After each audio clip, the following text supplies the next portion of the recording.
Përshëndetje të nderuar zonja dhe zotrim, përshëndetje të dashur miqtë e mi, ja ku po ritakohemi sërish me mua Tirona Lilin, pikërisht këtu në kanalin në Monitor TV për të ndarë dhe për të komentuar lajmet edhe ngjarjet më të fundit.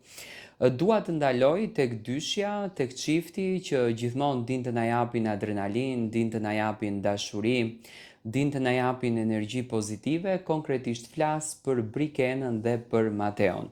Ju e dini shumë bukur që kanë qenë të shumta në fakt pyetjet për Brikenën dhe Mateon, ku ndodhen ato, si është fati i tyre, çfarë po ndodh me çiftin, a do të shfaqen, a nuk do të shfaqen nëpër emisione. Ne dim shumë bukur që bashkëjetesë nuk është vetëm qëndrimi në një apartament, por të bashkëjetosh me një njeri është edhe ndarja e momenteve të tua. Brikena dhe Mateo, që kur janë kthyer nga Bodrumi i Turqisë, atje ku në fakt edhe përzjodhen për të bërë pushimet e vitit 2026, Brikena dhe Mateo ndajnë momente të dy së bashku. Kam arritur të kuptoj që përpos pikave të shumta që i kanë të përbashkët kanë edhe shëtitjen e tyre, do me thënë edhe qefin e tyre në një farë mënyre. Brikenës siç duket i pëlqejnë vendet malore, me energji të bukur, me gjelbërim të bukur, po ashtu edhe Mateos i pëlqejnë pikërisht këto vende dhe çifti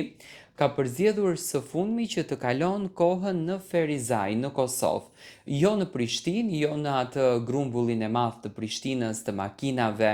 të temperaturave të larta, por kanë përzgjedhur që të ikin në një pjesë të bukur malore, në Jezërc, aty ku në fakt ndodhen këto vila gjigante dhe vila fantastike. Mateo dhe Brikena nuk është se ndajnë pothuajse shumë video nga përditshmëria e tyre, mjafton një fotografi, mjafton një story, ndoshta për t'u kënaqur publiku.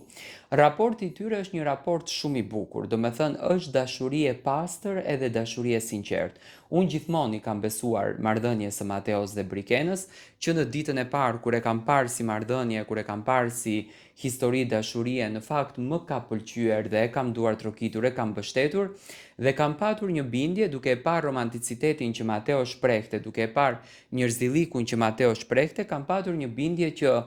çifti vërtet do të vazhdon të dhurojë energji të mirë dhe do vazhdojnë për një kohë harmonikisht të gjatë bashkë me njëri tjetrin. Do të thënë do të na japin atë emocionin e bukur, do të na japin atë adrenalinën.